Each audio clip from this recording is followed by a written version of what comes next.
Boa noite, bem-vindos a mais uma sessão do Café com Letras.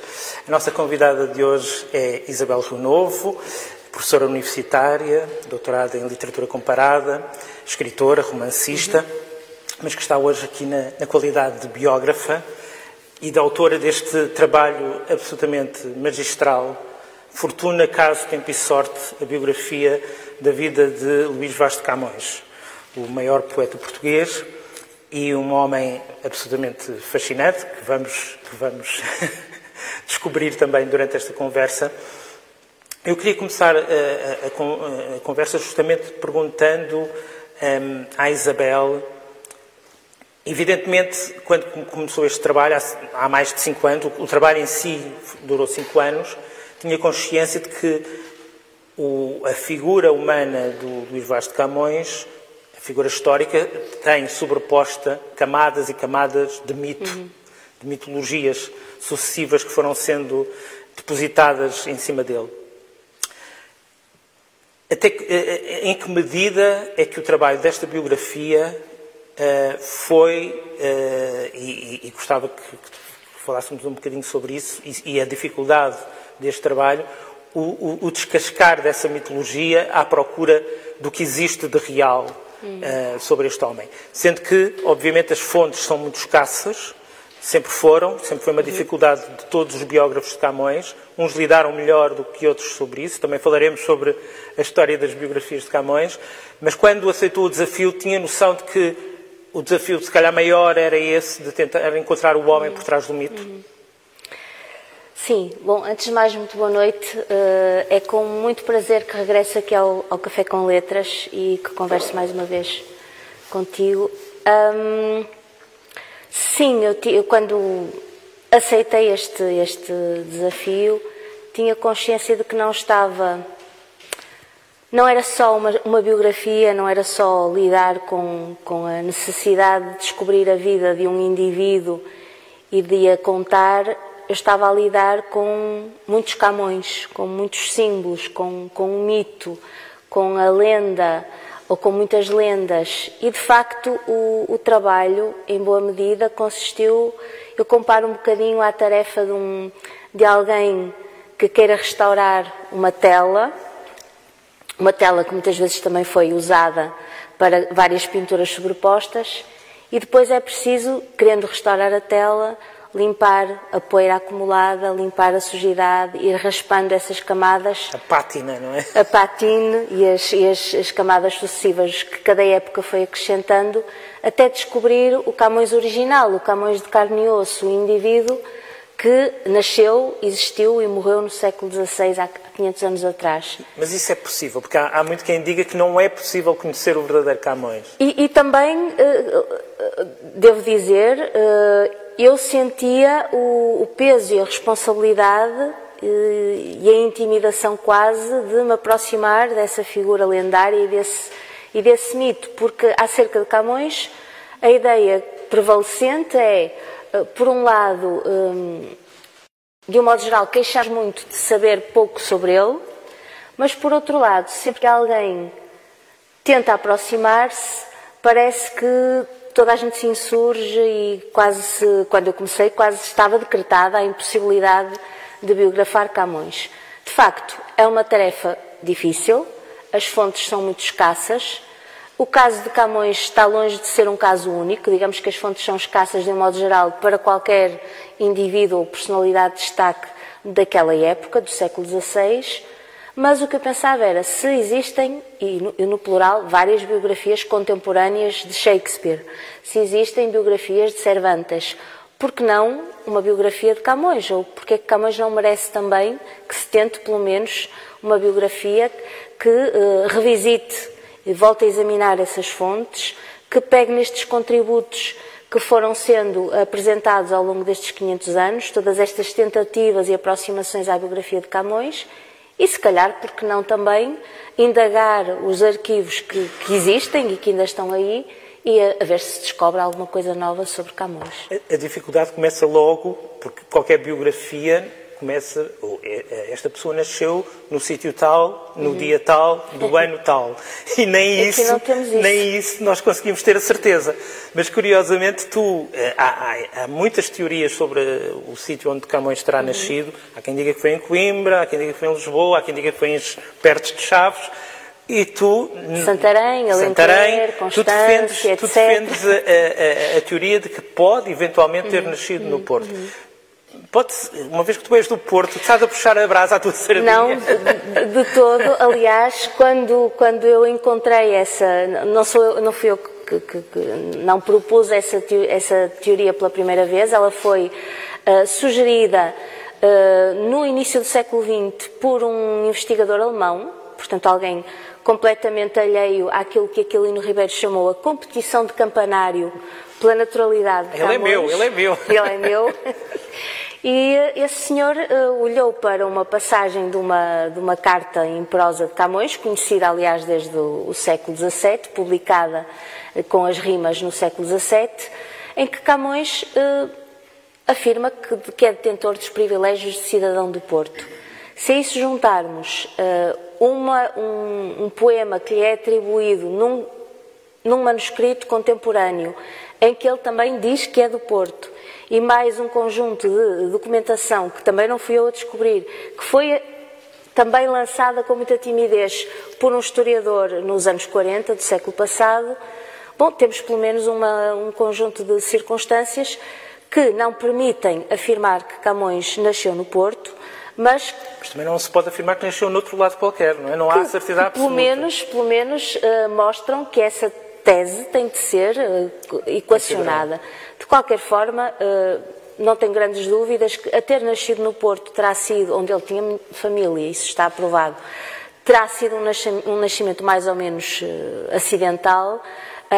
A juventude de Camões e a formação de Camões, não só ao nível intelectual, cultural, mas também ao nível pessoal, deu-se em Coimbra. Em Coimbra. Mas tu, no fundo, gostarias, não tens a certeza absoluta, mas gostarias que fosse no Porto. Quando encontrei fiquei muito atrapalhada porque pensei, vai toda a gente dizer, pois, ela é do Porto e... Mas fazes uma coisa, aliás, ao longo do livro todo, e eu gostava depois, se calhar, que te comparasse o teu trabalho com o trabalho que foi feito por outros biógrafos, obviamente noutras décadas e com outras metodologias e outros contextos, mas tu só és taxativa ou só és afirmativa quando tens a certeza absoluta, ou seja, quando existe um documento em que, por exemplo, a Carta de Perdão de Dom João III, por exemplo, aí há um documento que podemos ter a certeza absoluta que ele, e tu dizes, certeza que ele estava em Lisboa neste momento. Quando não há essa certeza, tu dizes, há uma probabilidade grande de ter estado aqui nesta altura. Quando não há, talvez tenha estado, ou possivelmente. Portanto, tu fazes um gradiente da probabilidade do facto ser correto. E isso ao longo do livro todo. Ou seja, todos os factos, os conhecidos e os menos conhecidos da vida do Camões, passam por este crivo. Isto foi... Sim, eu percebi rapidamente, uns meses depois de ter começado a pesquisa, que só seria possível a biografia de Camões partindo dessa premissa e desse pacto de honestidade com o leitor. Eu tinha que separar, e espero tê-lo feito, muito claramente as afirmações que posso, de facto, considerar certezas e aí também ter a coragem de desafirmar com segurança, quando existe a prova documental ou quando existe um testemunho, uma forma de cruzar vários testemunhos que equivalem, de alguma forma, à prova documental, distinguir aquilo que é certeza daquilo que é muito provável, daquilo que é uma mera possibilidade. Ou do que é só especulação. E quando nem isso, não sei se especulação, pelo menos uma conjectura. Que eu tento sempre fundamentar em algo, mas que, de facto, não poderia, nesse caso, apresentá-la como uma probabilidade, muito menos uma certeza. Achas que, obviamente, as biografias anteriores de Camões têm problemas, provavelmente esta também terá claro. os seus problemas. Não existem biografias definitivas. Perfeitas, nem definitivas nem perfeitas. Mas um dos problemas das biografias anteriores de Camões é que muitas vezes, quando não havia a certeza e fabulava-se, ou assumia-se que histórias ouvidas, ou até leituras demasiado literais dos próprios poemas, que eram interpretados como sendo biográficos, quando poderiam ser ou não. Achas que isso se devia ao ar do tempo, ao facto de, na altura, o próprio género biográfico foi ganhando mais rigor? Eu acho que aí temos que distinguir, falar não do ar do tempo, mas do ar dos tempos, porque em 5 séculos as estratégias e os estilos e os objetivos do próprio género biográfico foram variando. Eu devo dizer que e este trabalho de pesquisa levou-me a concluir isso, eu tentei, e espero que tenha contribuído para isso, reabilitar os primeiros biógrafos. Eu acho que os primeiros biógrafos... Ficaram um bocadinho mal vistos, não é? Nomeadamente o grande biógrafo Faria e Sousa, que dedicou uma vida inteira ao estudo da obra, ao comentário dos Lusíadas, à investigação da vida de Camões. Ele redigiu não uma biografia, mas 2 biografias, e na segunda versão teve a coragem e a honestidade intelectual que eu acho que poucos teríamos de afirmar: da primeira vez enganei-me nisto e vou-me corrigir, porque entretanto descobri este documento e consultei este outro e foi-me dado a ler aquele outro. Todos os primeiros biógrafos, esses que escreveram poucos anos depois da morte de Camões, tudo aqui, vamos pôr a questão desta forma, que eu acho que é muito clara para qualquer pessoa. Tudo aquilo que, por exemplo, Faria e Sousa afirmou e que mais tarde, para o que mais tarde se encontrou prova documental, foi corroborado. Ainda não se descobriu nenhum documento que viesse infirmar alguma das suas afirmações. Pelo contrário, aquilo que no século XIX o Visconde de Jurumenha, que foi um excelente investigador, menos bom biógrafo, mas que vasculhou, autenticamente também passou anos a remexer nos arquivos da chancelaria, e é graças a ele que temos a Carta de Perdão e os documentos contabilísticos relativos à atribuição da famosa tensa do subsídio a seguir à publicação dos Lusíadas. Tudo aquilo que foi descoberto em termos documentais, e depois mais recentemente em arquivos nos Estados Unidos, etc., esses documentos vieram sempre confirmar aquilo que o biógrafo Faria e Sousa afirmou. O que nos leva a crer que, provavelmente, tudo aquilo que ele diz ter consultado e tudo aquilo que ele referiu é verdadeiro.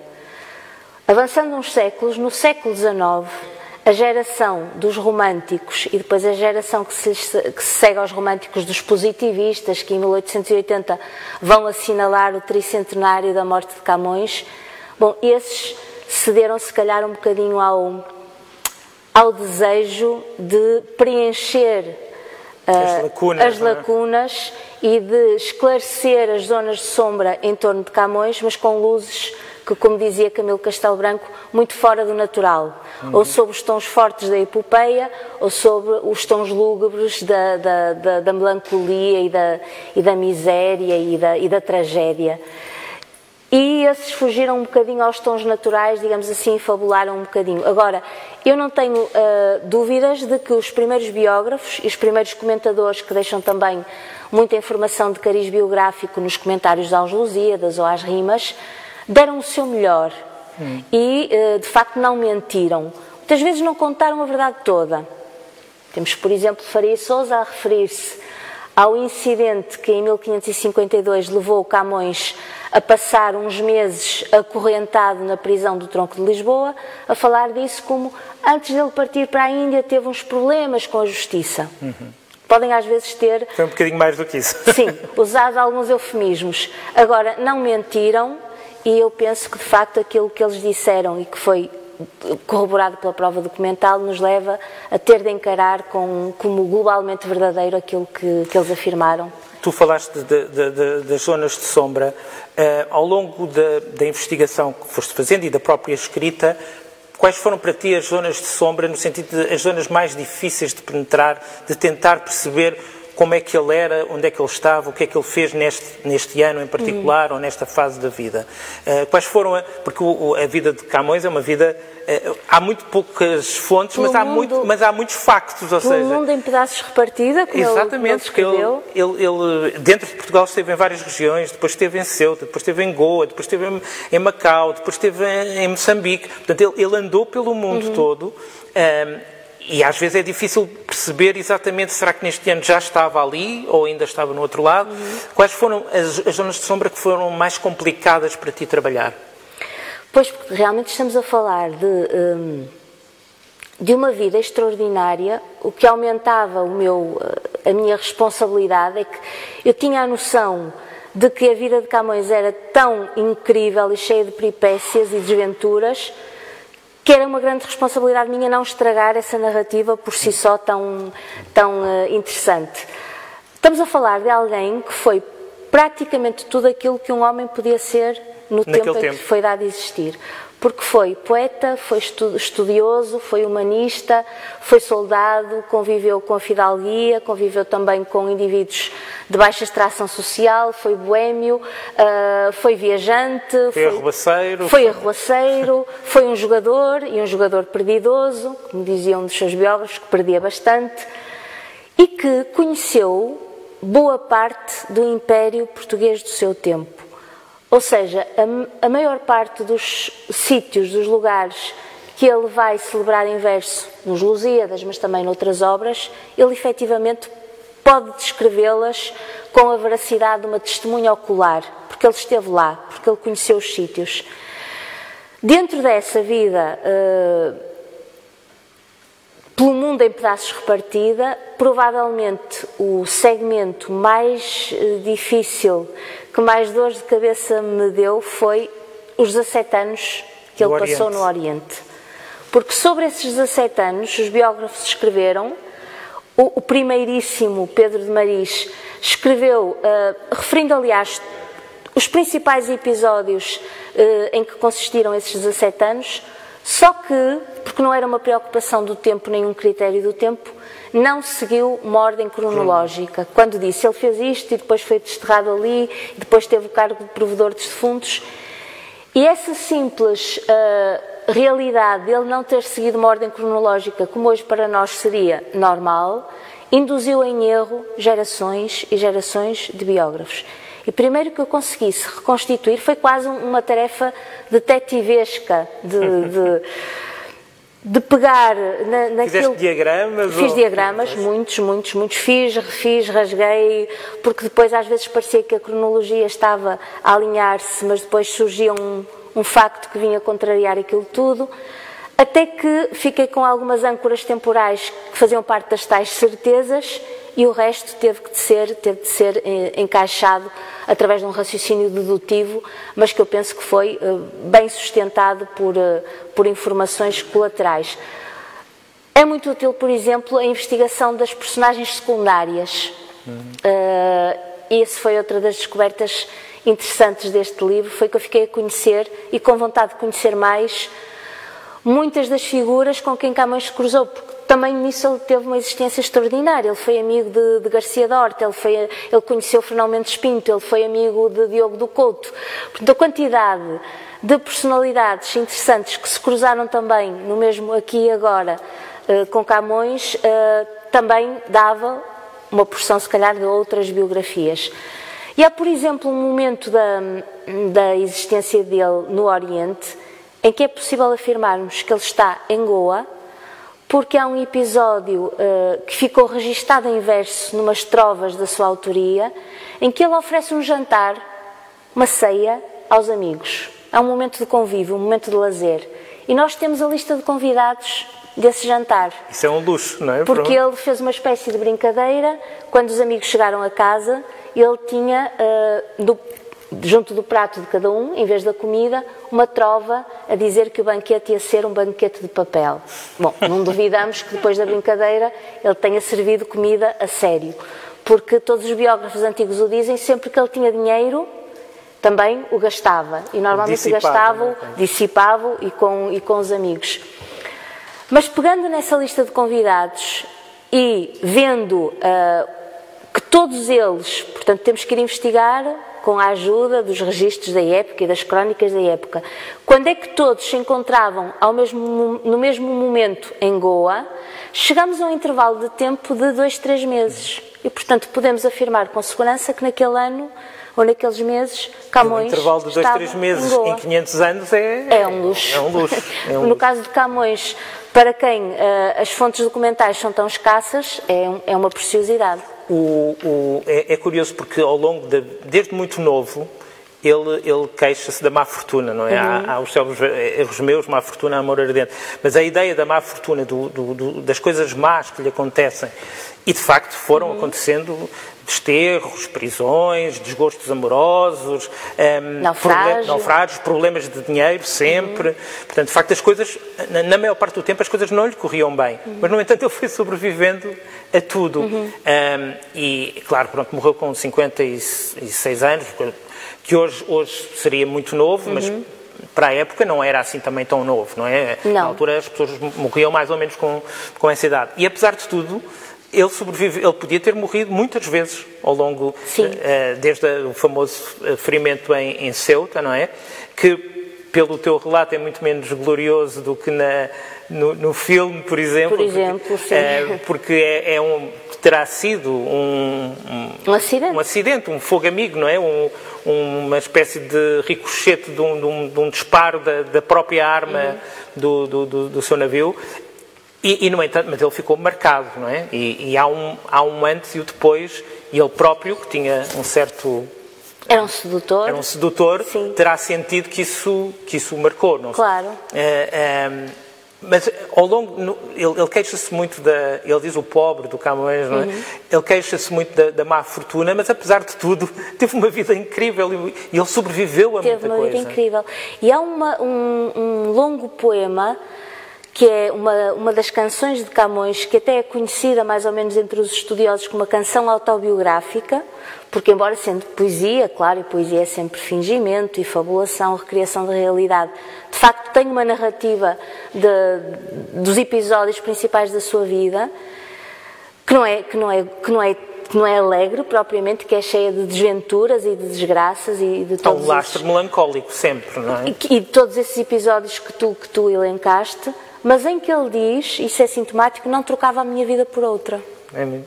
Quase como se ele próprio tivesse essa noção de que lhe tinha sido dado, apesar de tudo, participar num momento único da história da humanidade, e a sua existência, apesar de tudo aquilo que nela o desgostou, e que foi muito, era a existência dele e aquilo que o tinha moldado. Depois, Camões de facto queixou-se, e com razão, da má sorte, das injustiças, das perseguições, da hostilidade de muitos indivíduos do seu tempo em diferentes contextos. Também não era fácil. Não tinham feitio fácil, e nem um dos seus maiores amigos, Diogo do Couto, a quem devemos o relato do período em que Camões, já de regresso, está na ilha de Moçambique, e depois o regresso ao reino, e depois a forma como morre, que era amicíssimo dele. Ele próprio falava da natureza terrível de Camões. E o próprio Camões, nomeadamente nesse verso desse conhecido soneto, nunca escamoteou também a sua responsabilidade pessoal. Logo à cabeça eram os erros seus. Aliás, os erros vêm antes da fortuna, não é? Da má fortuna. E depois, o amor ardente. O amor ardente, sim. E aí tive que dar razão aos biógrafos antigos, que todos, sem exceção, todos, referiram como causa primeira a despoltar uma série de problemas, provavelmente a partida de Coimbra para Lisboa, depois um primeiro afastamento para Ribatejo, depois para Ceuta, a relação de Camões com uma dama do Palácio da Rainha, relação essa que nunca poderia ser aceite nos quadros sociais do tempo, mais alta condição, porque tratava-se de uma fidalga e ele de um pobre escudeiro, de um nobre sem eira nem beira, sem fortuna, sem título nobiliárquico, e portanto seria um casamento desigual, como na época se chamava, com o qual a família da noiva nunca poderia consentir. E isso era a causa última que Camões também nunca negou, e os seus biógrafos referiram todos sem hesitação e sem haver nenhum que não tenha dito. Estamos a falar de um indivíduo com um gênio muito temperamental, com um sentido muito crítico, uma capacidade de observação e um sentido muito crítico em relação à realidade do seu tempo, e depois destituído daquilo que outros, igualmente dotados de sentido crítico, tinham, que era aquilo que nós em linguagem familiar chamamos o jogo de cintura, ou a capacidade de fechar os olhos, ou de comentar, ou de fazer de conta que não vemos. E aí Camões, por exemplo, quando chega à Goa, e já passou por muito, quando chega à Goa já passou, por exemplo, pela mutilação em Ceuta, que o vai deixar desfigurado e que vai ter um grande impacto psicológico e até físico, imaginemos, em termos de leitura e de escrita. Já teve a experiência dos meus... Eu aí vali-me também dos estudiosos da obra de Camões, dos especialistas da obra de Camões. Já ninguém ignora que os Lusíadas foram de facto escritos em vários lugares e ao longo de muito tempo. E os primeiros comentadores da obra de Camões, um dos quais também o Faria Sousa, que também foi seu biógrafo, disse, e é verdade, que Camões, quando partiu para o Oriente, já levava aquilo que ele chamava troços, isto é, excertos do poema. A impressão que eu tenho é que Camões, ainda em Portugal, ainda no Reino, como se dizia antes de partir, teria a intenção de escrever um poema heroico sobre a história portuguesa, e que terá sido em Goa e depois em visitar outros lugares do Oriente Português que ele pensou em fazer da navegação ou do episódio da chegada de Vasco da Gama à Índia o núcleo central da ação dos Lusíadas. Sendo que, entretanto, ele tinha feito precisamente essa viagem. A viagem, claro. Tinha enfrentado as ondas e as tempestades. Lendo os Lusíadas são de facto a narrativa da viagem do Gama, mas imbuída experiências pessoais do marinheiro Camões, que também se tornou durante esses 6 meses de viagem. Ainda hoje, indo à velha Goa, ainda que da Goa que Camões conheceu... Já não resta nada, não? Quase nada. Existem umas igrejas, ou pedaços da muralha que Afonso de Albuquerque conquistou, meia dúzia de vestígios arquitetónicos, mas ainda hoje, indo lá, nós percebemos o impacto que teria na mente de alguém como ele, já com a intenção de escrever um poema épico, estar ali no sítio onde tinham decorrido as batalhas, com as inscrições nas igrejas a dizer daqui Afonso de Albuquerque assistiu à toma da cidade, ou foi aqui que os portugueses conseguiram vencer, porque isso ainda estava lá, e a ver os heróis sepultados nas igrejas, o rio, o palácio do vice-rei onde estavam os retratos dos primeiros vice-reis e governadores da Índia, a outra sala do palácio onde estavam as armadas que tinham ido desde o ano da descoberta do caminho marítimo. Portanto, tudo isso certamente que também o interpelou e lhe deu a ideia de tornar os Lusíadas o que são. Tu também foste a Goa e foste também a Moçambique. O teres ido a esses sítios, tal como ele imaginou como é que seria ser o Afonso de Albuquerque a olhar para o rio, etc. O estares no mesmo já muito diferente, estares no mesmo sítio, na mesma atmosfera, com a mesma paisagem, foi importante para ti, para perceber o lugar e para perceber como é que seria o Camões ali? Sim, porque ainda hoje, mesmo que agora a viagem demore 24 horas ou pouco mais e estejamos lá e já vimos em filmes, já vimos imagens, eu tinha a vantagem de que o Paulo já tinha ido lá várias vezes, já estava preparada. Ainda hoje, chegar a Goa é a sensação de chegar a outro mundo. Que era a sensação que ele tinha também. Que é a sensação que certamente ele teria no século XVI, depois de 6 meses, e em que não dispunhamos do poder de antecipação que as imagens nos proporcionam agora. É o cheiro, é o calor, é a umidade, é a terra. E depois, ir a Velha Goa ajudou-me muito, por exemplo, em termos, uma coisa tão simples e concreta como perceber a arquitetura da cidade.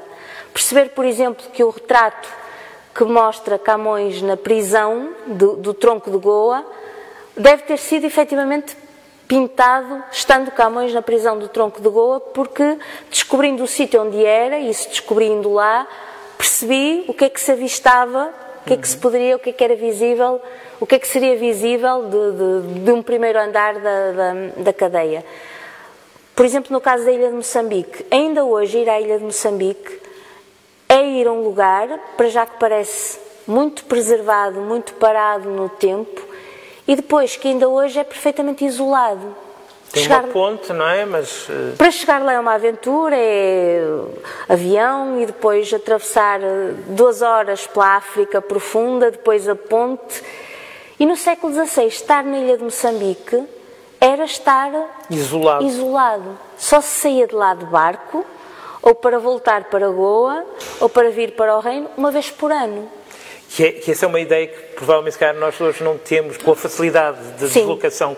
Há voos permanentes para todo lado, é que, e muitas vezes mesmo essa ida anual podia ficar comprometida se os ventos mudassem, tinham que invernar em algum porto, e a dificuldade extrema que era ir de Lisboa à Índia e voltar. Voltar ainda era pior, não é? Ainda era mais perigoso do que ir. Basta ver que quando Camões parte para a Índia, em 1553, 15 dias depois de ter sido libertado dos ferros da prisão do Tronco de Lisboa, tão em cima da hora que ele nem tem lugar, não há lugar para ele tem que trocar com um indivíduo que já estava alistado, um documento que viu Faria e Sousa.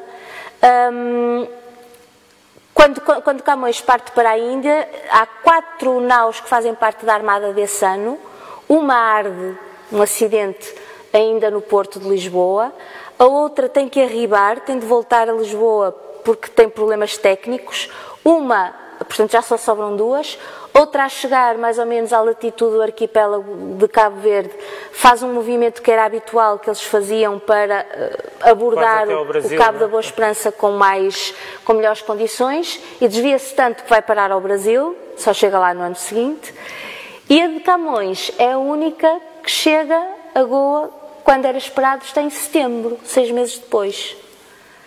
No regresso era ainda pior, porquê? Porque os barcos vinham carregados com aquilo que importava, que eram as especiarias, as riquezas. Era a prioridade, não é? Era a prioridade. E uma coisa que nós aprendemos também, não é só essa morosidade, é as condições absolutamente horripilantes que os tripulantes e os passageiros sofriam, porque as condições nós às vezes vemos nos filmes, mas é muito pior. É muito pior. A falta de higiene, a comida podre, as doenças, as febres. Camões fala disso tudo, não só nos Lusíadas, mas também nos Lusíadas. Mas as descrições que ele faz do escorbuto, da doença crua e feia, ou as partes em que ele fala do mantimento corrupto e vil, aquilo vem rodeado e moldado pelo talento de Camões. O verso é tão perfeito, a expressão é tão poética, que nós quase temos dificuldade em perceber a realidade medonha que está disfarçada dessa beleza da linguagem. E que estamos a falar de água malsã, de alimentos pútridos, de uma inexistência completa de condições de higiene, e, portanto, havia, além dos naufrágios e dos acidentes, havia o simples percurso a bordo era complicado, porque as pessoas morriam às dezenas. Ele foi escrevendo os Lusíadas, e há vários momentos em que se percebe que ele estava a trabalhar no livro em Goa e depois em Macau, etc. Mas há também a história do que se perdeu. Ou seja, nós temos os Lusíadas, que é uma obra-prima absoluta, mas o Parnaso não se...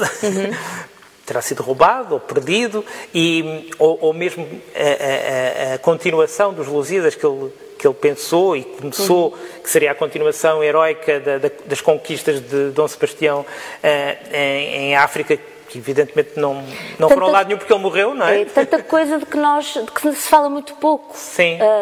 Isso que, quando Camões já está de regresso ao reino e fica retido na ilha de Moçambique, porque entretanto, mais uma vez, zanga-se com o capitão de Sofala e Moçambique, que lhe tinha prometido a passagem para o reino, mas os dois cortam relações, não se percebe muito bem porquê, ou pelo menos Diogo do Couto não diz porquê, mas a tal natureza terrível de Camões deve ter tido também algum peso. Camões está a trabalhar, e Diogo do Couto encontra-o a trabalhar nos Lusíadas, a aperfeiçoar os Lusíadas e a escrever muito num livro que Diogo do Couto não nos diz exatamente o que era, só diz que era um livro de muita poesia, erudição e filosofia, e que se chamaria Parnaso, de Luís de Camões. E esse livro terá sido furtado a Camões, algures entre a ilha de Moçambique e a viagem de regresso, que era outra coisa que acontecia bastante. O próprio Camões tinha escrito numa carta de Goa, a falar da viagem de ida, 17 anos, na viagem tudo se perde. Como é evidente, não havia condições mínimas de privacidade e de resguardo dos bens a bordo. O que é que seria esse livro? Conjectura-se que podia ser uma coletânea da poesia lírica, e aí estava resolvido o problema que tem alimentado do cânon, não é? Do cânon, não é? O que é mesmo de Camões? Este soneto que é atribuído a Camões em alguns cancioneiros e noutros não, é de Camões, não é de Camões. Isso eventualmente tiraria o trabalho a muita gente. Tiraria o trabalho a muita gente, sim, mas também, pronto, daria outro tipo de trabalho. E provavelmente estariam lá alguns poemas que não estão em mais lado nenhum, não é? Estão. Que não estão. E até a possibilidade de Camões, cujas cartas em prosa são deliciosas, cujas passagens de teatro em prosa são deliciosas, de poder ter-se exprimido, por exemplo, através do ensaio, ou de qualquer coisa que nós hoje chamaríamos ensaio. É uma possibilidade. Outra coisa de que se fala pouco, de facto, é que os Lusíadas, logo quando foram aprovados, quando tiveram o alvará régio para a sua impressão, não eram uma obra acabada. Ou seja, estava previsto desde o início que o autor pudesse acrescentar outros cantos àqueles 10 que são os que nós conhecemos. Cantos esses que Camões queria que fossem a celebração das vitórias do rei Dom Sebastião no norte da África.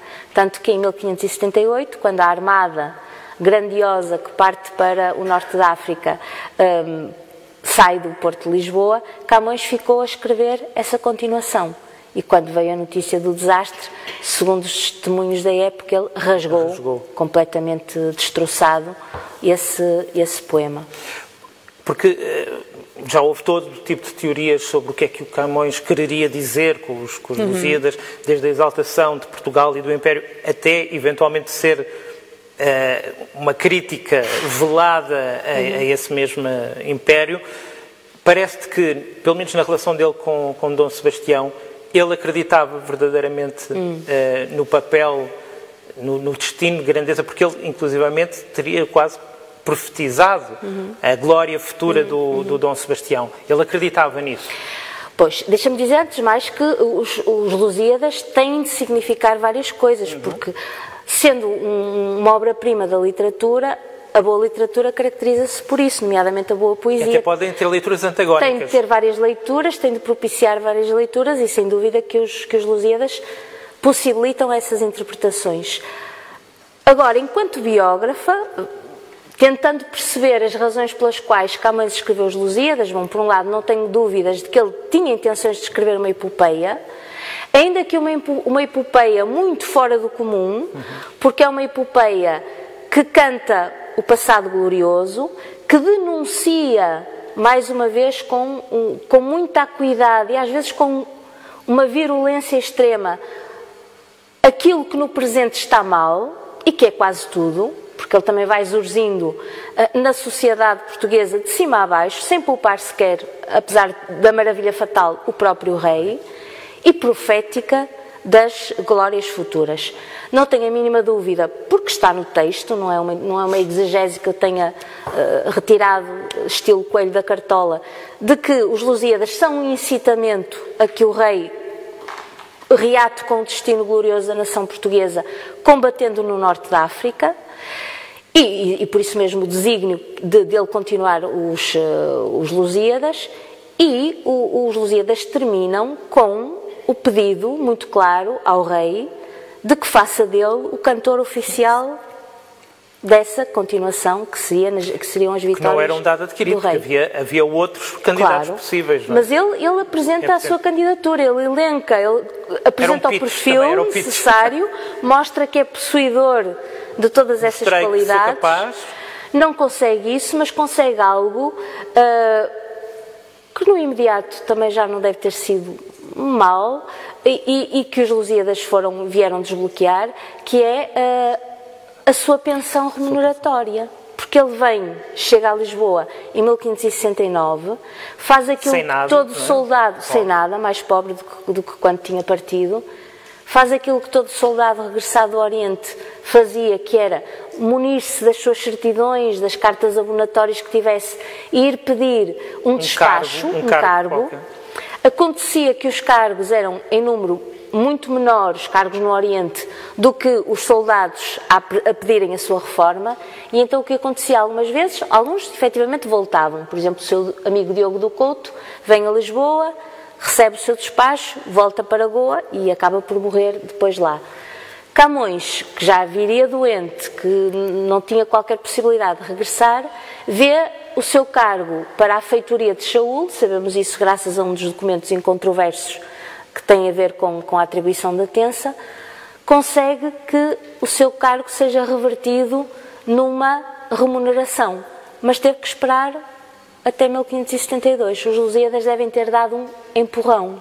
Sim. No entanto, a Tensa é recebida, e isso vem muito claramente dito no documento, é atribuída em razão dos serviços militares de Camões. Não dos serviços literários. E ainda do tal do poema, que parece que ele escreveu e que é muito jeitoso, mas... A Tensa era de 15 mil reis, que é difícil perceber hoje exatamente a que é que corresponderia, mas que os primeiros biógrafos acharam que era irrisório, ou era uma tensazinha, uma pequena tensa. É, um que diz que é uma tensinha.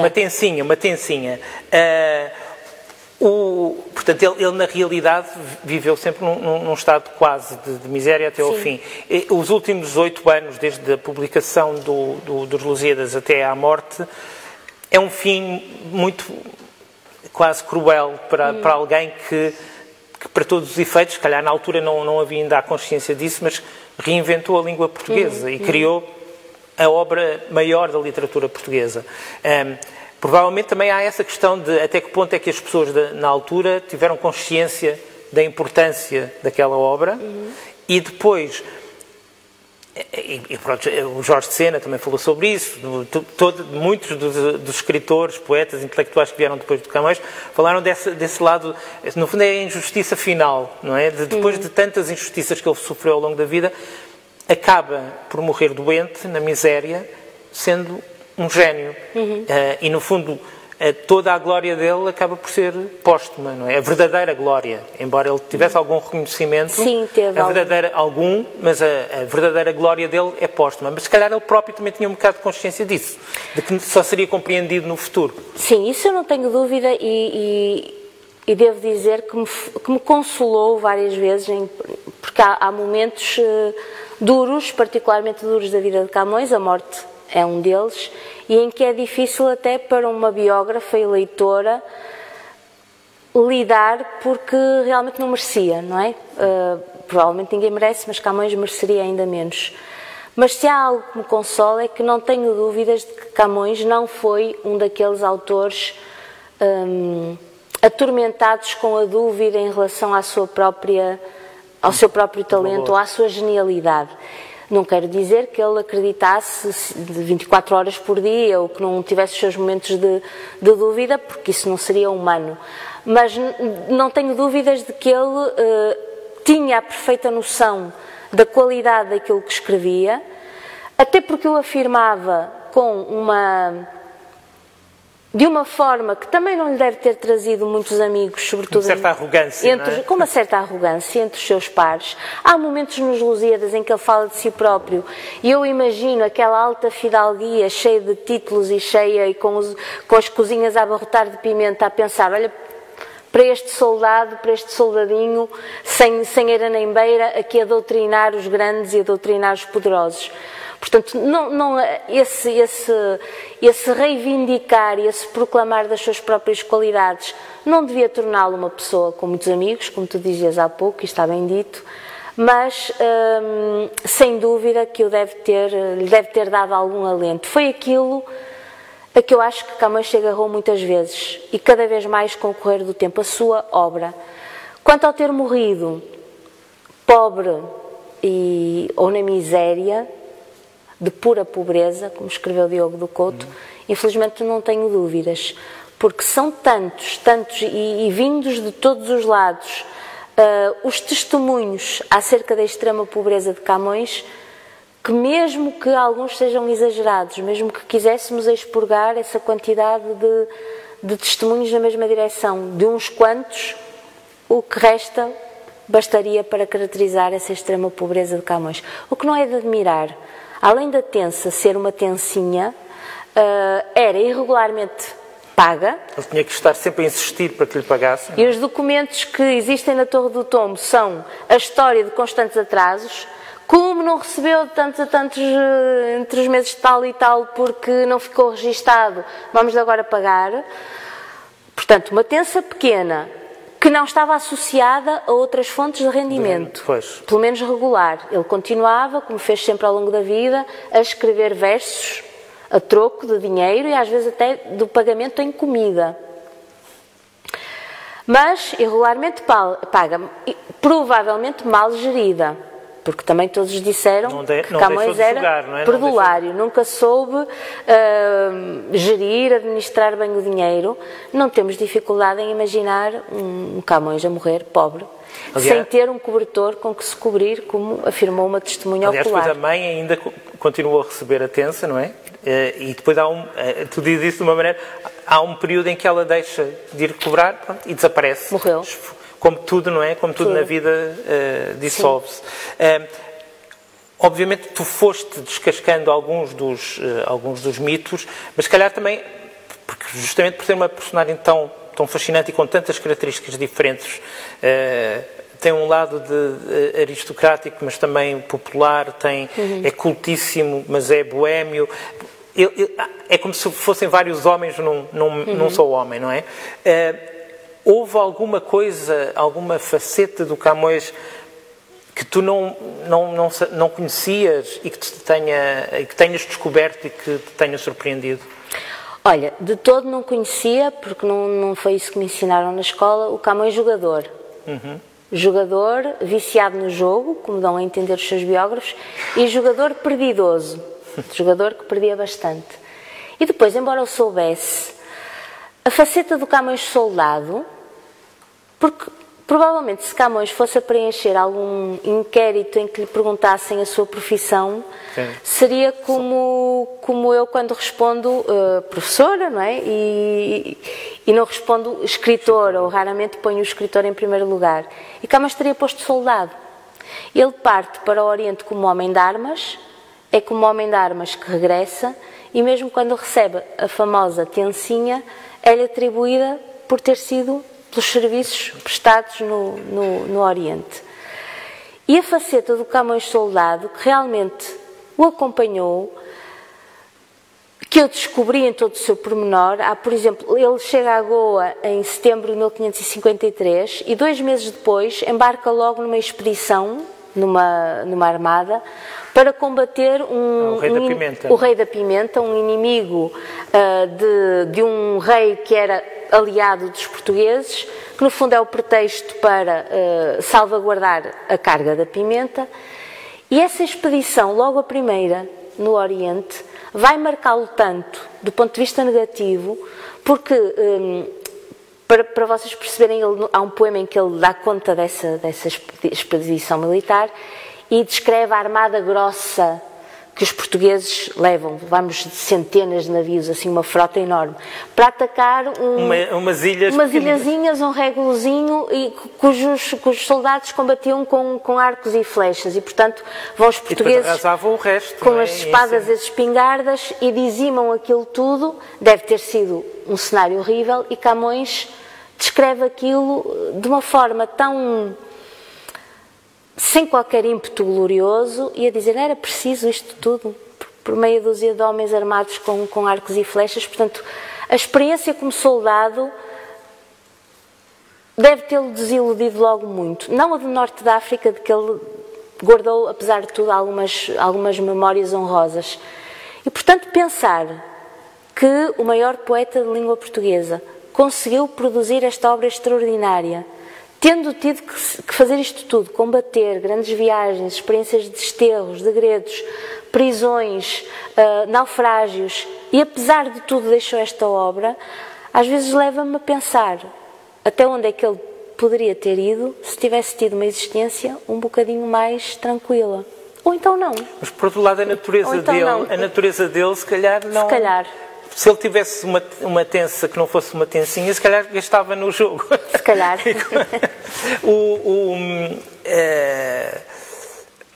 Tu conhecias, obviamente, a obra do Camões. Quando agora relês os sonetos, mesmo os Lusíadas, com o que descobriste na investigação para a biografia, os factos biográficos da vida dele, alteram a forma como tu olhas para a poesia dele? Sim, claro. Porque há reflexos biográficos nos poemas. Depois, até que ponto são literais ou não, é outra questão. Mas claro. Há muitos reflexos biográficos dos amores.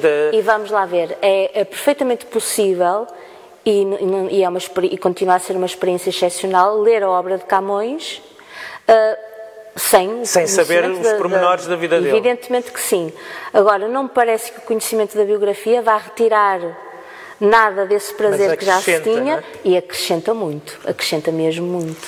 Um aspecto que eu acho que é muito interessante no livro é tu vais pontuando, aliás, todos os capítulos começam com um excerto de um poema do Camões e tu, sempre que é oportuno ou que é necessário, tu vais buscar excertos. Mas não fazes uma análise literária da obra do Camões. Quiseste separar bem, porque ainda por cima, se há autor bem estudado, claro, e com pessoas que dedicaram a vida inteira à análise das obras do Camões, camonistas fabulosos, tu separaste bem as águas, ou seja, interessa-te a vida, os factos, que é possível comprovar que ele, os sítios onde ele esteve, quem é que ele conheceu, o que é que ele fez aqui, neste momento, dentro do que é possível saber. Mas, e vais convocando a obra, sempre que a obra permite iluminar a vida dele. Mas, ou quando a obra decorre, porque há poemas que nós percebemos que são, não deixando de ser literários, como por exemplo esse da narrativa do Rei da Pimenta, é daquela expedição em concreto que ele está a falar, não está a falar da guerra em geral, está a falar daquele acontecimento. Sim. Mas quiseste separar bem as águas, claro, porque há biografias em que o biógrafo faz uma análise literária da obra, porque pronto, acha que se justifica, porque a obra foi importante na vida do autor. Mas tu, parece-me que tiveste esse cuidado de separar as águas, porque não quiseste entrar no terreno, mas foi por receio de ser mal interpretado ou mal recebido? Não, foi porque não queria fazer, vamos lá ver, também eu... Não queria, por tudo um lado, era também fazer mais do mesmo, não queria fazer, por exemplo, um resumo poderia ter lido as biografias todas que existiram e ter feito um resumo, não estou a dizer que isso não possa ter a sua utilidade, mas não era essa a minha intenção. Daí que também, apesar da escassez de documentos em torno de Camões, há alguns documentos inéditos, indiretamente relacionados com Camões, que permitem elucidar alguns passos da sua existência. Agora, para mim, a investigação da vida e o estudo da obra são coisas diferentes. Para mim, são coisas diferentes. E, portanto, não tenho a veleidade de querer fornecer novas abordagens da obra de Camões, ainda que, volto a dizer, acho que o conhecimento da vida pode elucidar algumas passagens. Há uma ou duas que eu acho que depois da explicação biográfica não é impossível, mas será preciso alguma criatividade para pormos esse poema a querer dizer outras coisas que não aquelas que muito claramente querem dizer. E às vezes gostaria que o contrário também fosse verdade, que não fosse por alguém estudar muito profundamente a obra, ou uma parte da obra, que pudesse dizer coisas como autênticas atrocidades, como por exemplo que Camões amou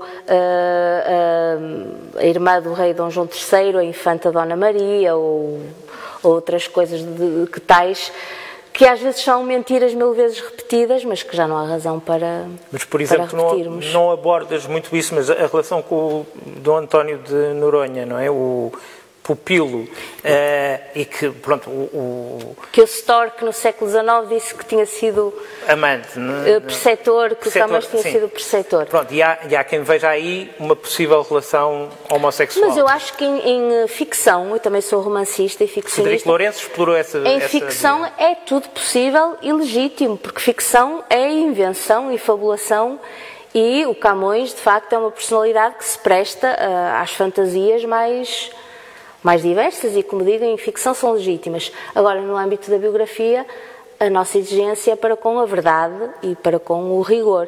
E a tese de um Camões a relacionar-se intimamente e eroticamente com o filho do Conde de Linhares, bom, é como a outra tese do professor Hermano Saraiva, que propôs que Camões teria sido amante da mãe do António de Noronha, portanto com a Dona Violante, e depois com a filha dela, e que essas duas relações eram conhecidas.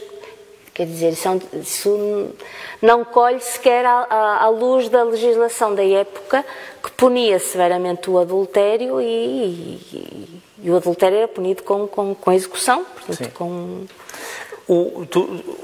houve muitas biografias, ou algumas escritas pouco depois da morte dele, no século seguinte, e depois ao longo dos séculos foram surgindo, obviamente, fruto da sua época e com as peculiaridades da sua época. Com todas se aprende qualquer coisa. Com todas se aprende qualquer coisa. Todas achaste que tinham alguma coisa de útil? Todas. Mesmo quando às vezes pensava, esta foi escrita no século XVIII, o que é que vai trazer de novo? Traz sempre de novo, nem que seja o pensamento de alguém que, perante os mesmos documentos, foi capaz de tirar uma determinada ilação. Alguém que vale a pena ouvir. E isso às vezes eu aprendia. Por exemplo, há pouco, depois fiquei a pensar, fui injusta para com ele, Visconde de Jurumenha, realmente a biografia dele, as conclusões que ele tira parecem pouco plausíveis, mas teve o mérito de ter vasculhado os arquivos e de lhe vermos os poucos documentos incontroversos sobre a vida de Camões. Portanto, com todos eles eu aprendi. Tu disseste logo no início que não há biografias definitivas. Não.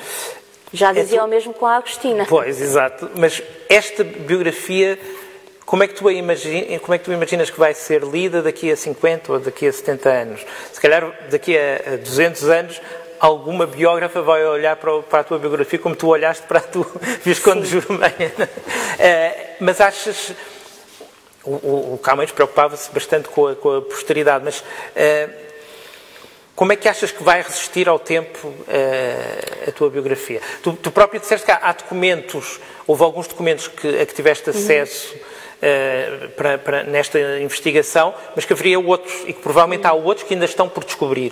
Portanto, achas que ainda há um potencial de descoberta de novos documentos que tragam luzes sobre algumas fases menos conhecidas? Não tenho a mínima dúvida de que eles ainda existem.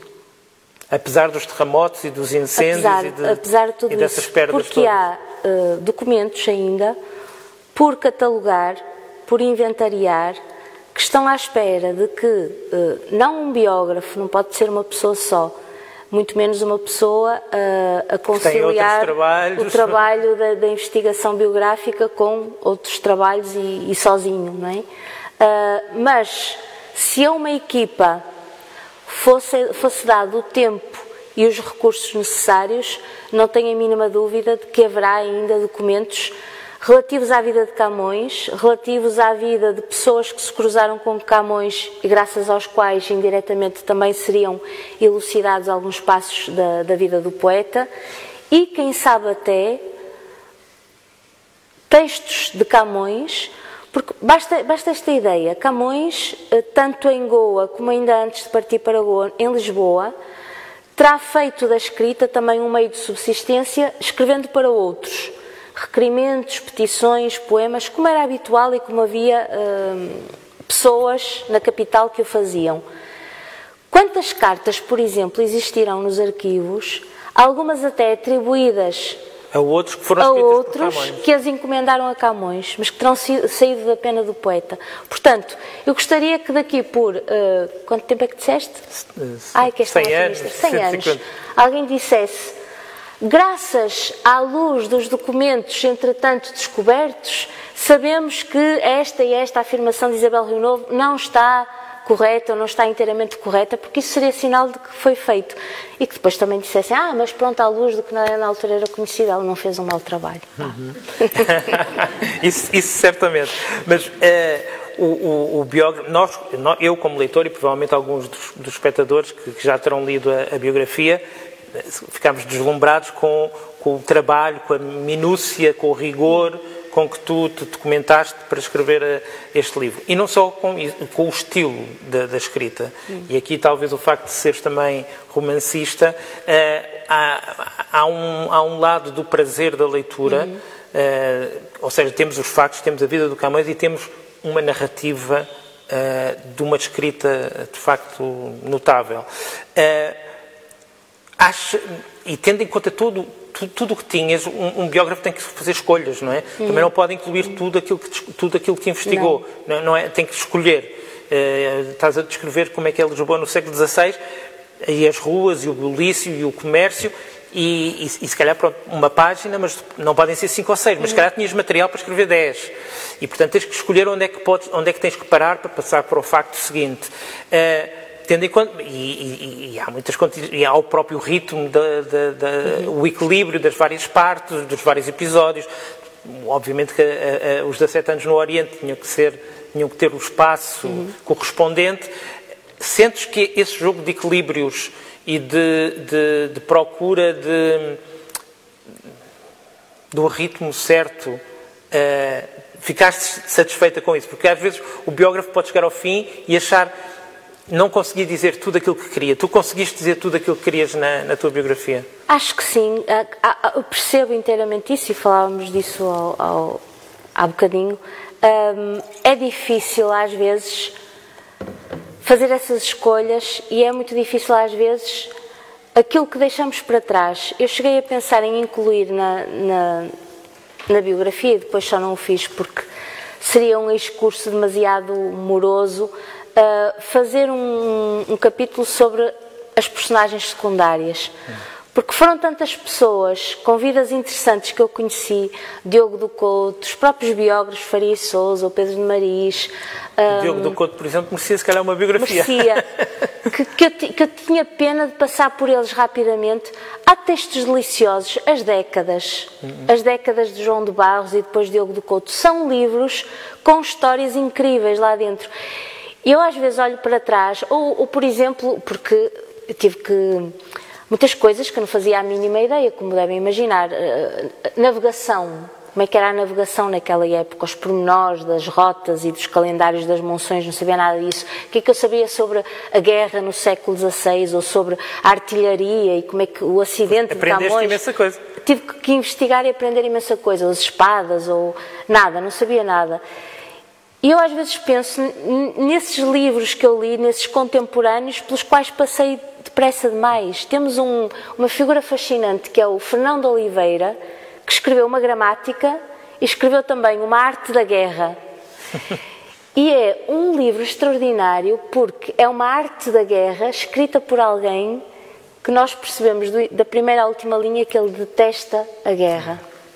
E que está a escrever aquilo, e acho que foi um diplomata excelente, está a escrever aquilo, o livro é competentíssimo, mas ele não gosta nada da guerra. E essas personagens secundárias que eu sabia que se ocupassem demasiado espaço, a dada altura seria o que tu dizes, não é? Um desvio, estaria a desviar-me do essencial. São coisas e pessoas a quem me custou dizer adeus depressa demais. Mas já disseste adeus, por exemplo, a Camões, eu imagino que sim, mas, por exemplo, algumas dessas figuras que tu te cruzaste e descobriste e achaste fascinante, achas que podes, um dia mais tarde, não necessariamente como biografia, mas até como ficção, voltar a elas? Talvez um conto. há uma cena muito, uma entre várias, há uma cena em que um dos vice-reis, que por acaso se cruzou com Camões, o filho desse vice-rei tinha partido numa armada. Claro que na altura as armadas partiam e só se sabia como é que tinha corrido a expedição quando elas regressavam, se regressassem e conforme regressassem. Então o filho já partiu ao comando da expedição há muitos meses e a sensação que se tem é que provavelmente aquilo correu muito mal, deve ter sido uma derrota monumental, se calhar ele está morto, estão todos mortos, e a meio da noite alguém traz a notícia de que o filho está vivo, de que a batalha redundou numa vitória retumbante e, portanto, o ambiente é de festa. E o vice-rei sai da cama em camisa e a gritar e a saltar como uma criança, e há o criado que corre atrás dele com uma espécie de roupão para que ele pelo menos se componha, e a cena está tão bem descrita, é tão vívida, que eu achei aquilo engraçadíssimo e pronto, ficou nessa prisão. Pode dar um conto. Podia dar um conto. Podia dar um conto. Muito bem, já vamos avançados na hora e eu gostava também que os espectadores pudessem fazer algumas perguntas, os que estão aqui e os que estão lá em casa, se quiserem assistir através da transmissão no Facebook, podem fazer perguntas na secção de comentários. Enquanto não chegam, alguém aqui na sala quer fazer alguma pergunta, algum comentário à Isabel? Claro. A formação foi influenciada pelos gregos, literatura, Eneida, Ilíada. Essa formação académica, entre aspas, foi adquirida em Coimbra. Uhum. E só em Coimbra, porque depois ele, com as guerras, nunca teve tempo para ler mais nada. É uma excelente dedução, não é? Que de facto... Ele só foi aqueles anos para estudar os clássicos e de uma forma profunda e segui-los de alguma forma. Foi só enquanto esteve em Coimbra, porque depois com as guerras, com o preso... E estar preso na prisão do tronco. Não tinha tempo para ler uma página sequer, com tanta confusão. Não sei se esta é uma... E ainda por cima foi uma formação sólida, porque ele conhece bem os clássicos. Por isso. Eu diria, a maior prova da escolaridade de Camões está na sua obra, que realmente manifesta uma vastidão e uma profundidade de conhecimentos que denota esse estudo profundo, digamos, orientado.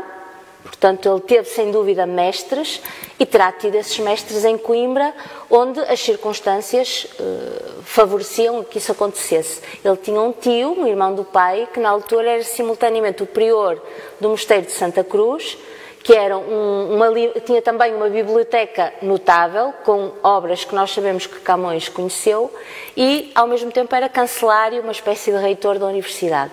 De Camões, que se reclamou do honesto estudo, de facto é como diz, tem de ter feito esse estudo profundo durante os anos da juventude, que foi quando ele dispôs de tranquilidade para o fazer, já que, como dizem muito bem, a partir dos 20 e poucos anos temos alguém que está em constante sobressalto.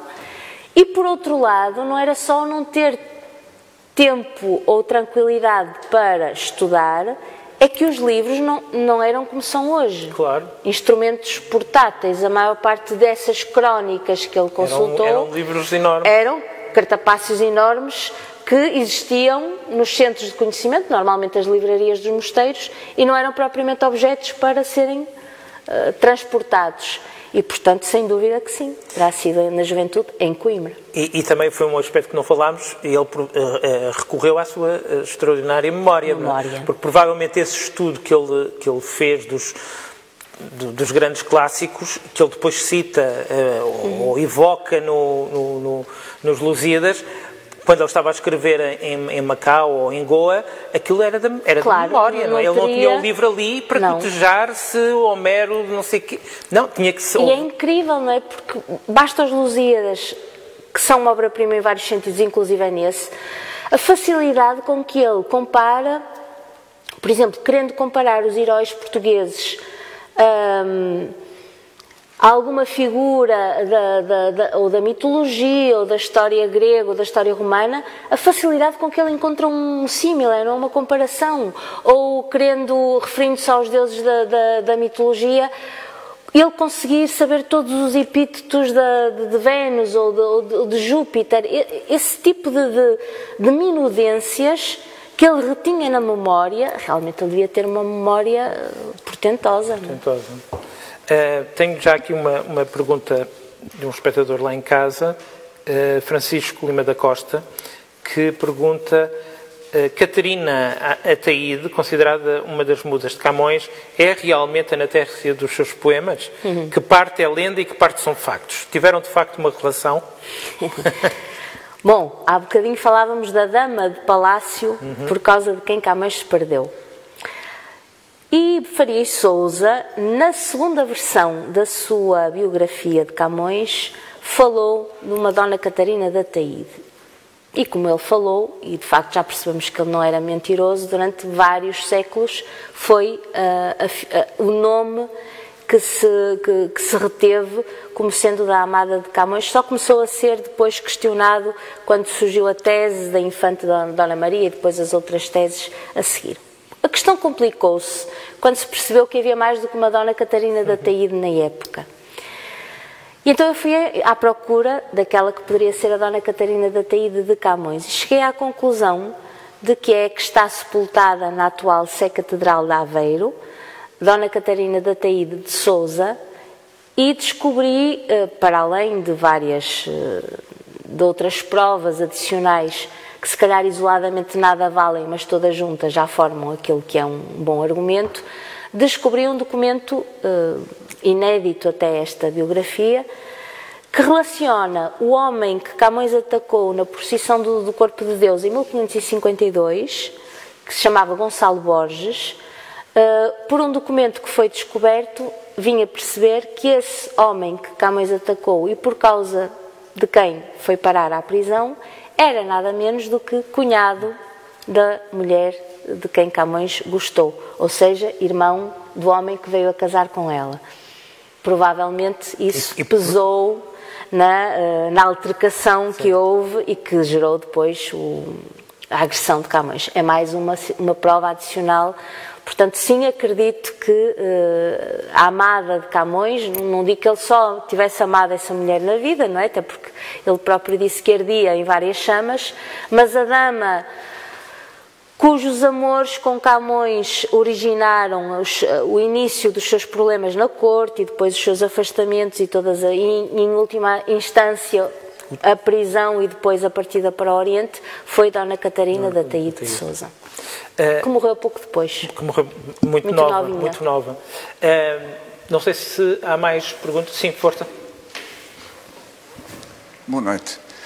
Depois da Agostina e do Camões, que penso que terão sido feitas as biografias a pedido, se lhe fosse, até pelos meios que isso normalmente implica, pelo tempo e os meios financeiros necessários, se lhe dessem liberdade e meios, qual seria a figura portuguesa da qual gostaria de fazer a biografia e porquê? E depois, talvez, enfim, também de uma forma breve, se nos falasse um pouco da experiência de escrever biografia versus escrever ficção. Bom, eu vou começar pela segunda parte porque explica também a primeira. A biografia agrada-me porque me permite convocar várias dimensões e permite-me recorrer a várias coisas em que eu me sinto minimamente capaz, porque eu tenho também a componente de investigadora, de académica, de alguém que gosta de pesquisar, de vasculhar, de indagar, de processar informação. Por outro lado, satisfaz-me a paixão pela história, que eu sempre tive, de forma que na minha formação académica estive na literatura, depois fiz um mestrado em História, depois voltei à literatura, portanto eu gosto desses territórios, e depois permite-me também recorrer às competências do romancista para construir uma narrativa interessante. Agora, a biografia, enquanto exercício de escrita, é uma tarefa avassaladora, em termos do que nos exige de disponibilidade, de investimento, de tempo, de dinheiro, porque o trabalho de um biógrafo em Portugal é um trabalho não remunerado, que vive muito do empenho pessoal, que requer toda a família, o esforço de todos aqueles que estão à nossa volta e, portanto, neste momento o meu desejo imediato é regressar aos territórios da ficção, onde, que também são exigentes em termos de pesquisa. Eu raramente escrevo um romance que não exige alguma pesquisa, só que a pesquisa para um romance é a que nós quisermos. Chega um momento em que eu digo, estou satisfeita com aquilo que pesquisei, e agora com o que pesquisei até posso ir fabular. Posso criar um Camões homossexual, um Camões virgem, um Camões falho de talento, porque a regra, não existem regras, não é? As regras são aquelas que a nossa imaginação determinar. Portanto, por agora, tenciono voltar aos terrenos da ficção. Se vai haver outra biografia, provavelmente haverá. Costuma dizer o povo que não há duas sem três. Mas ainda não pensei propriamente na figura. Fica já combinado. Primeira vinda cá como romancista e depois também outra vez como biógrafo. Mais alguma pergunta? Enquanto pensam, depois ainda vos vou dar uma última hipótese de fazer a pergunta. Tu, a dada altura, falas dos poucos, mas que existem, retratos de Camões. Mas escolheste este para a capa e eu achei que depois no livro tu falas abundantemente sobre este retrato e isto é uma cópia e o que eu acho que é incrível neste retrato é o facto de ser rasgado e ainda por cima foi colado, mas colado pela frente e não por trás. Portanto, nós vemos, é uma reconstituição que tem tudo à mostra, não é? Mas, por um lado, o Camões, coitado, perdeu o olho direito, não é? Ficou a manquejar do olho em Ceuta. Aqui volta a ser rasgado. É mais um sinal das muitas desventuras da sua vida. E, por outro lado, há um lado quase comovente, parecem agrafos, parecem pontos da ferida, não é? Porque a vida dele, de facto, é cheia de feridas. Nem o retrato... Nem o retrato. Camões nunca teve sorte, nem sequer em efígie. Exato. E, de certa maneira, eu acho que é muito representativo. Sim. Este retrato é muito representativo do que foi o Camões. Porque ele próprio é feito de perdas, de reconstituições... de certa maneira está aqui o Camões. Eu achei que era isso tudo que tu dizes e ao mesmo tempo simbólico ou ilustrativo do próprio esforço de escrever a biografia, porque muitas vezes eu sentia que aquelas metades... Tinha de estar a colar coisas, e que tinha que as juntar como aqueles adesivos. E depois há um lado muito pessoal também, que tem a ver com a minha própria história com o Camões e com o retrato. Eu devia ser pequenita, quando vi na televisão o professor José Hermano Saraiva, num dos seus programas, a mostrar este retrato, a cópia fidelíssima e assegurar. Eu lembro-me na altura... Está na Torre do Tombo agora, não é? Estar agora na Torre do Tombo. E eu nem saber muito bem quem era Camões, se teria que 4, 5 anos, e ter ficado impressionadíssima com o pormenor dos adesivos. De qualquer coisa que não se me apagou da memória. Portanto, eu soube... desde quase o início, que era este o retrato que eu queria que aparecesse na capa do livro. Muito bem. Então, uma última pergunta. Eu vou mesmo assim. Só perguntar-lhe, fiquei curioso, porquê é que pegou em Camões e não noutra personagem? Olha, porque fui convidada, porque nunca me teria passado pela cabeça, antes nunca me tinha passado pela cabeça biografar Camões. E mesmo quando fui convidada a biografar Camões, a minha primeira reação foi, não vou meter-me nisso. E depois comecei quando o editor fez essa proposta, eu comecei por dizer não, nem pensar, e ele disse-me, olha, vai para casa e fala com o Paulo, está ali, que é meu marido, que também é escritor. E eu pensei, sim, vou falar e ele vai dissuadir-me. E depois, quando cheguei a casa, o Paulo disse-me... A culpa é dele. Acho que sim, faz todo sentido. Portanto, em vez de me incutir alguma razoabilidade, disse, não, vai em frente, faz todo sentido. E aqui estou. Portanto, temos que agradecer ao Paulo. Temos que agradecer ao Paulo. Eu disse que era a última pergunta, mas não é, porque ainda há uma última pergunta feita por um espectador em casa, e com esta terminamos. Que relação conseguiu apurar de Camões com escravos e escravas da sua época? Bom, uma vez que Camões não refere diretamente nenhuma relação com escravos ou escravas, eu tenho que depreender que se fosse a relação de qualquer homem do seu tempo. Estamos a falar de um indivíduo que viveu na sua época sujeito às leis, às formas de viver, à mentalidade em boa medida da sua época. Portanto, tenho que imaginar que fosse a relação de qualquer outro homem branco, europeu, livre, com as pessoas escravizadas. Há uma figura na biografia de Camões referida por alguns dos seus primeiros biógrafos, que é a figura do escravo Jau, que seria um javanês, provavelmente por ser chamado Jau, ou um homem daquelas paragens que Camões teria conhecido ainda no Oriente, durante a viagem de regresso, ou já em Lisboa, e que teria vivido juntamente com Camões e a mãe durante os últimos anos da sua vida. A ter existido seria provavelmente não um escravo, mas um escravo liberto ou alforriado, já que os biógrafos antigos dizem que ele pedia esmola de noite para Camões. E, portanto, por ter essa liberdade de movimentos, seria alguém que já não teria o estatuto de escravo. De resto, temos um poema, o célebre poema dedicado à Bárbara, que, por ser poesia, pode ter sido inspirado em várias Bárbaras, mas, mais uma vez, há uma referência a uma mulher negra escrava chamada Bárbara, que em Lisboa vendia marisco e legumes cozidos, que eram alimentos na altura tidos em pouca conta, e que partilharia dessa comida e às vezes até do dinheiro que ganhava com o Camões miserável. Muito bem. Ali mais uma questão. Então é mesmo a última, mas é bom sinal. Sim, boa noite. Boa noite. O meu nome é Luís, portanto sou um fã de Luís de Camões. Um homónimo, é um homónimo.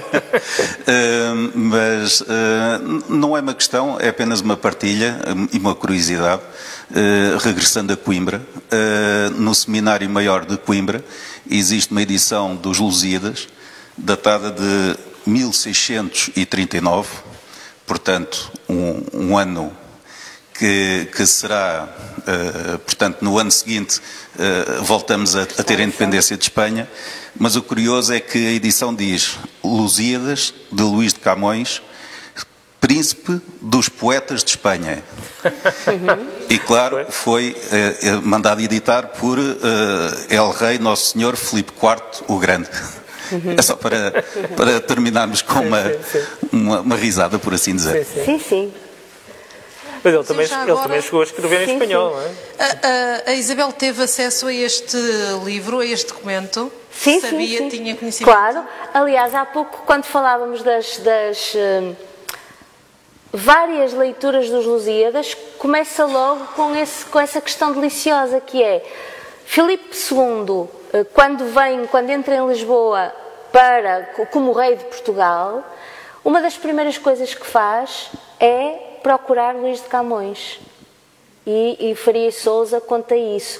Aliás, eu não sei se não é nessa edição que há uma dedicatória do Faria e Sousa a Filipe IV, em que ele conta este episódio passado com o avô do destinatário, portanto com Filipe II. Filipe II chegou a Lisboa, quis saber de Camões, o que não nos espanta, porque logo em 1580 há duas traduções dos Lusíadas em espanhol, publicadas em Espanha, e ele fica muito desiludido, o rei, quando lhe contam que Camões tinha morrido há pouco tempo. Porquê? Porque a intenção política do rei era, obviamente, fazer do poema um símbolo de toda a Espanha.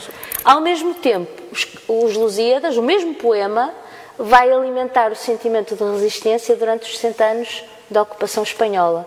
Portanto, temos um poema tão extraordinário que serve duas fações opostas. Só a excelente literatura é que consegue isto, não é? Muito bem, muitíssimo obrigado, Isabel. Muito obrigada. Muito obrigado a todas as pessoas que vieram. sobretudo, muito obrigado pela biografia. Queria só chamar-vos a atenção, vocês e lá em casa, para as duas próximas sessões que são inseridas no Festival Passa a Palavra. Dia 5 de novembro, Rita Taborda Duarte com Jorge Reis Sá, e no dia 6 de novembro, Miguel Esteves Cardoso com Tito Couto. Apareçam. Muito obrigado e boa noite.